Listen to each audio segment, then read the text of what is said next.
Do you love yourself? Deep down in your heart of hearts, can you answer that question with complete honesty? Do you love yourself? And if the answer is, I don't know, well, hopefully in this episode, we can talk about ways that are going to be able to help you have more self-love or self-compassion for yourself so you can reap the benefits that come from those, which is what we're going to talk about today.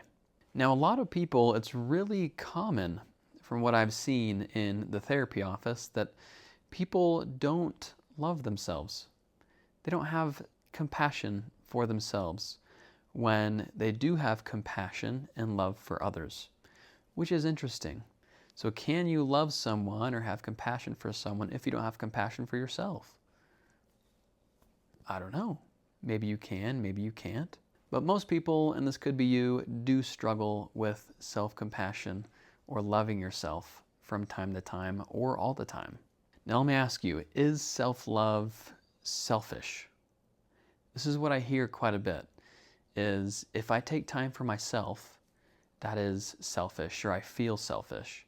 If that is your answer, if you think it is selfish to love yourself and do things for yourself, I want you to take a minute and think about where that feeling is actually coming from. Can you pinpoint why you feel that way? Why would self-love be selfish? And let me tell you just right from the get-go that it's not. Self-love is not selfish. Self-compassion is not selfish. It is a need. It's a necessity. Necessity, okay? This is something that you need. From the day you were born all the way until right now, from the moment you're listening to this or watching this podcast, there has been one common denominator in your life that has been there this entire time. Can you guess what that is? You got it. That's you. And so it can be really hard to go through life when you hate that one common denominator that's always going to be with you and you can never get rid of. It's going to be causing you a lot of unnecessary suffering when this common denominator is something that you can't stand or something that you don't love. So, self-compassion is the clinically studied form of self-love. So, self-love, self-compassion, it's the same thing, and I'm just going to be using them interchangeably, but at the end of the day, it doesn't matter which one you use. They're both the same. Why does self-compassion matter? I mean, it matters enough to have over 1,500 studies done on self-compassion and why it's important. So hopefully we can talk about and start to see why self-love is important, and hopefully you can have some ways to start implementing more self-compassion for yourself in your life starting today. Before we jump into it, I do want to talk about self-esteem versus self-compassion. Itchy nose. Self-esteem or self-worth, we kind of talked about this in a couple episodes. I know I said self-esteem and self-worth are different. I'm starting to think differently. So my views are changing on that. But for this episode, we'll talk about self-esteem. Self-esteem can feel contingent on other aspects of your life, right? On what's going on. So things that you are doing, things you're not doing, it can feel like those are actually affecting who you are and how you feel about yourself.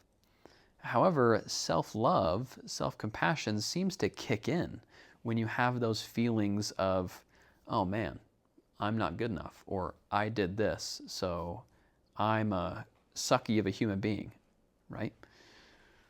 It's interesting, we've seen that self-compassion seems to reduce psychological suffering even when self-esteem is low.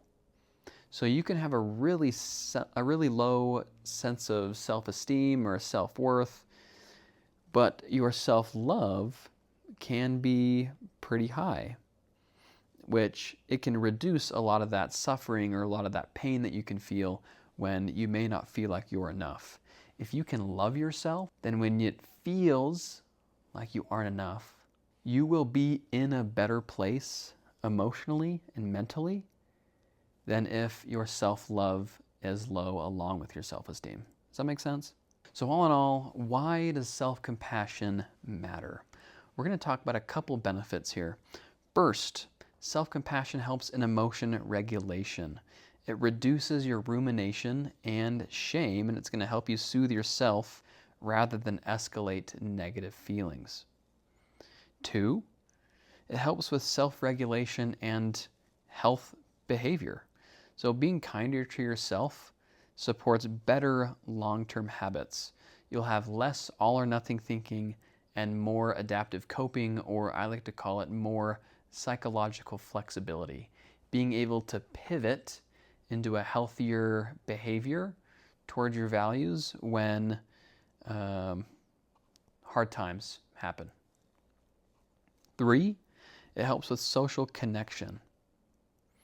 So we need to recognize that there is something we all have in common. There's a common humanity in that we all struggle, right?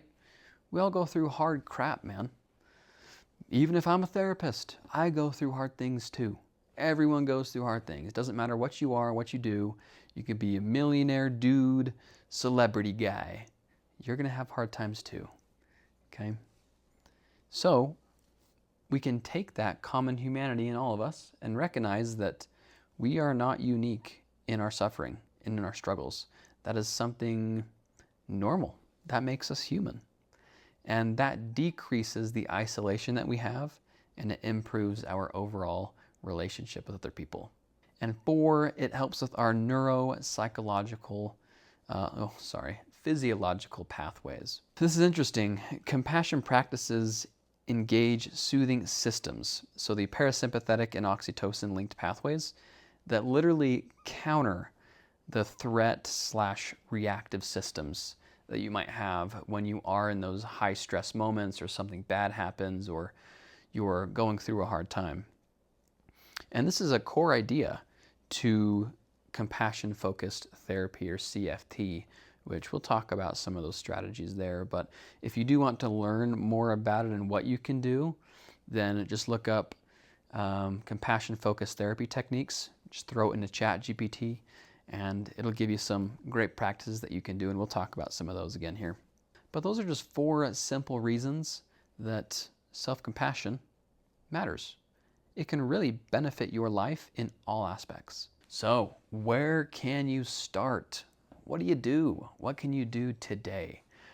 First, here are a couple things. I guess now first is to have self-kindness over self-judgment. You got to notice this, the critical talk that you have in your mind. And most of the time, it's not going to be intentional, right?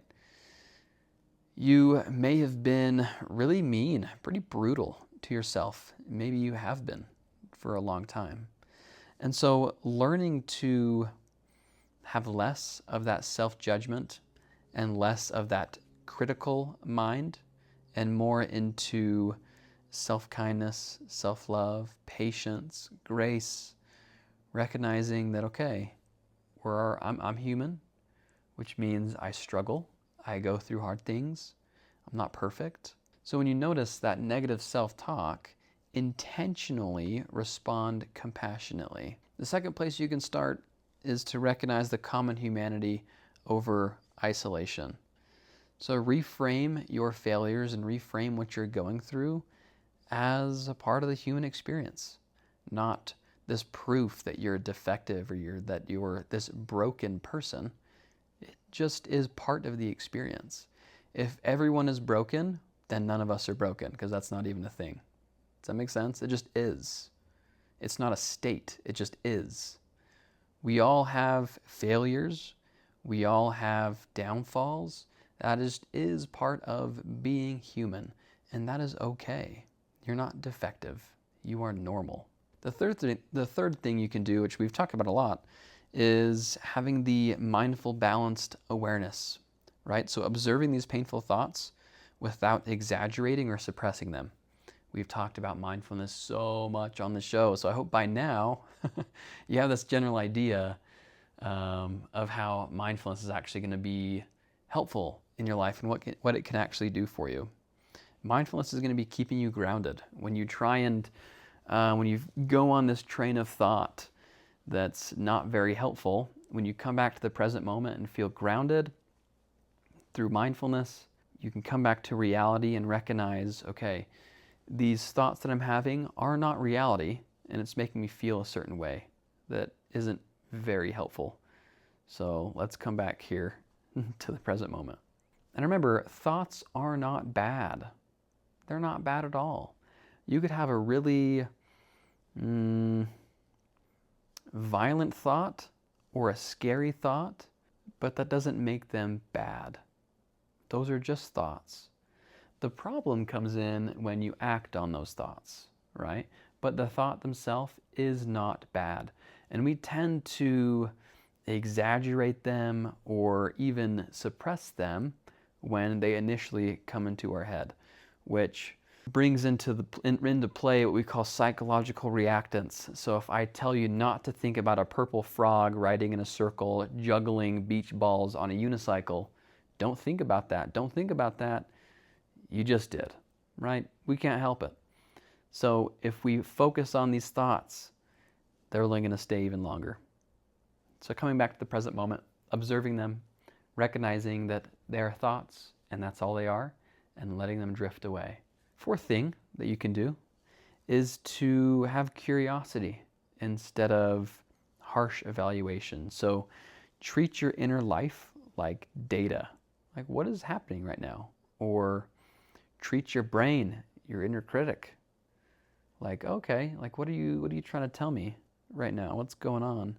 Instead of thinking, oh man, like what's wrong with me? I'm having this thought to watch pornography. I'm such a loser. Like what's wrong with me? You see how that's not helpful at all. Rather, when you realize and you say, huh, okay, interesting. Like what's happening right now? I'm having this urge to go watch pornography. Why? What's going on? This doesn't just come up willy-nilly. So what's happening? Do I have a certain need I need to fill? Am I hungry, angry, lonely, tired? Am I bored? Am I stressed? What's going on? There's nothing wrong with you, right? It's just data coming in from your brain, so treat it that way. And the fifth thing you can do is to have action-oriented compassion. So this is where you pair kinder inner talk with small supportive behaviors. As in, you can actually get up and do something for yourself. Go for a 5-minute walk. Go play a video game for 15 minutes. Go get a drink of water. So doing these small things each and every day for yourself can be really beneficial. So to close, understand that progress is gradual, especially when it comes to things like self-compassion. If you are someone who is really mean to yourself, your inner dialogue is aggressive and hostile, and it's been that way for a long time, it can take a while to change that and to help your brain understand that it's okay to actually love yourself, and it's okay to have patience, and it's okay that you aren't perfect because you never will be. And understanding that, again, human suffering and struggle is something that we all go through as human beings. It's just a part of it. There's nothing wrong with you. Of course, our struggles are going to look different, but that doesn't mean that you're alone. And as you start to do these things, as you start to have more compassion for yourself, you may find your inner critics start to get louder. And as you do some of these activities to try and love yourself, your inner critic's going to say things like, man, this is stupid. This is a waste of time. Or I feel like an idiot. You're so dumb for doing this. I don't need to be doing this right now. There's so many other things I could be doing. So remember, when that happens, recognize it and just see it for what it is. It's like, okay, interesting. You think that this is stupid that I'm doing? Got it. That's data, right? You may feel silly, and that's okay. But understanding that this is for you. And at first you're going to get pushback from yourself, because that's the very person that we're trying to change. And when it starts to feel like things are going to change, it's going to give you some pushback. Isn't that interesting? You push back on yourself when you're trying to do things to only benefit you. You are the biggest obstacle that you're going to have in all this. And so when that barrier is broken you're going to start to see that it's so much easier to have self-compassion for yourself. And obviously, this isn't going to relieve all of the hardship in your life, but it will help you get through it in a healthier and better way when you can love yourself through a hard time rather than hating yourself through the hard time. So I hope you guys learned something new. I hope you can really just start implementing this today. It's nothing too crazy, but it does take practice and it takes time. So be patient with yourself and start to love yourself through it. Thanks for listening, and I'll talk to you next week.